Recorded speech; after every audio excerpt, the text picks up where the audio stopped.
입니다. 네, 우원식 의원입니다. 그 2주간 수도권 4단계 거리두기 조치가 시행이 되면서 이제 사실상 거의 모든 영업 시설이 영향을 받게 됐어요. 그래서 그런 이유들도 있고 또 최저임금도 이렇게 오르게 돼서 소상공인 자영업자들이 겪을 고통도 있기 때문에 전체적으로 좀 손을 봐야 되는 그런 상황인 것 같습니다. 그렇게 생각하시죠? 예. 대답을 안 하셔서. 예, 뭐 부분적으로 방역 상황 때문에 이런 변동 사항은 고려를 하겠습니다. 근데 이제 우리 장관님께서는 그동안 여러 차례 우리가 몇 차례 지금 지원을 했고 충분히 지원한 것처럼 이렇게 이야기하시는데 저 표를 한번 보시죠. 지난번에 보여드리려다가 제가 못 보여드렸는데 저 표를 보시면 이게 코로나19 기간 동안 재정을 쏟아부었다고 하는데 저희 국가 부채를 보면 말이죠. 2019년 대비 2020년 국가 부채 전체적으로 우리나라 국가 부채가 다른 나라에 비해서 훨씬 양호하단 말이에요. 일본은 256.22, 미국은 127.11. 대개 이제 독일을 제외하고 나머지 100%가 다 넘는데 한국은 3050 그 클럽 국가들 중에 48.68에서 가장 건전한 국가 부채를 갖고 있어요. 그래서 그 1년 사이 6.43%. 다른 나라하고 비교해 보면 국가 부채율이 가장 적게 올랐어요. 아주 눈에 확 띌 정도로. 그러니까 정부가 코로나19 기간 동안에 재정을 많이 안 넣었다는 소리죠. 그런 반면에 가계 부채율을 보면 다른 나라에 비해서 우리나라가 월등하게 높습니다. 102.8%인데 요 1년 동안 이게 얼마나 올라가냐면 그 다른 나라의 경우에는 3050의 가계 부채율이 1년 동안 4.3% 올라가는데 우리나라 7.6% 올라가거든요. 이 얘기는 뭐냐면 제가 늘 얘기합니다만 코로나 위기 시대에 국가가 부담해야 될 이런 부분을 개인들한테 부담을 다 맡겨서 가계 부채율이 이렇게 크게 올라가고 국가 부채율은 별로 올라가지 않았단 말이에요. 다른 나라에 비해서. 그 얘기는 국가가 그만큼 국민들에게 이 위기를 극복하는데 재정을 투여하지 않았다. 이런 얘기인데 어떻게 생각하세요? 예, 의원님, 저는 제가 말씀드린 것처럼 우리가 상대적으로 선진국에 비해서 재정이 투입이 상대적으로 좋은 거는 맞습니다. 그러나 저희 재정이 증가하는 속도를 본다면 결국 다른 나라보다 적지 않고요. 저희는 재정과 금융을 같이 본다면은 저희가 중간 이상 수준으로 지원했다는 말씀을 드리고요. 가계부채와 관련돼서는요, 의원님, 우리나라의 특이 사항도 좀 같이 감안을 해야 됩니다. 저희는 주담대가 되게 많이 차지하기 때문에 되게 주택에 대한 자산과 같이 부채가 늘어난 측면도 일정 부분 물론 우려할 있어요. 수밖에 없습니다. 네, 물론 있는데 국가 부채율이 늘어나는 속도가 다른 나라에 비해서 현저하게 2019년 대비 2020년에 현저하게 적다는 거예요. 그러니까 그렇지 않습니다. 여기 표가 그렇잖아요. 그러니까 제가 말씀을 드릴까요? 우리는 작년도에 100조의 그 적자를 냈고요. 올해도 100조고 내년도도 100조 냅니다. 우리나라로 보면 그런데 이렇게 국가 부채율을 건전하게 유지하는 이유는 이런 위기 때 쓰려고 하는 거지.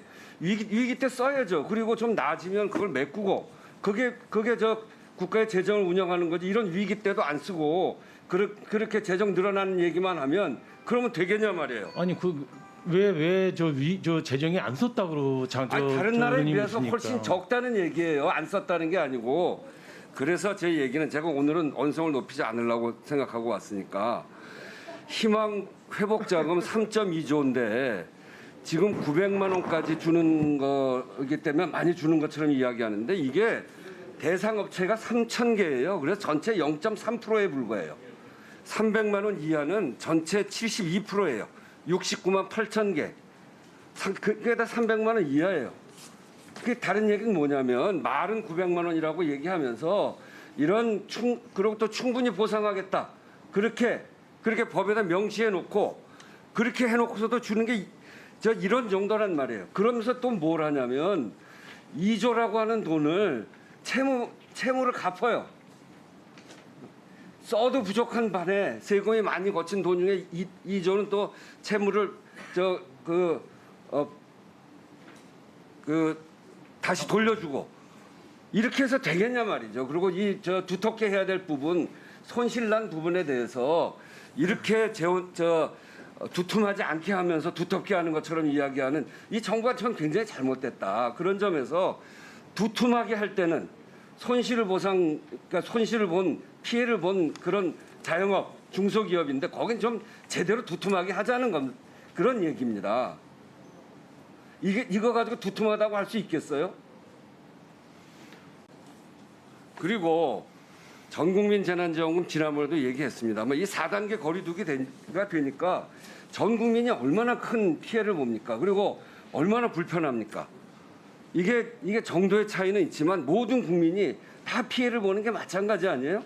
그런데다가 정말 여야가 모처럼 만에 그 대표가 모여서 국민들 보시기에 시원한 합의까지 했어요. 물론 100분 만에 깨지긴 했습니다만 그렇게 합의를 하는 데는 그만큼 국민들의 요구가 있다는 겁니다.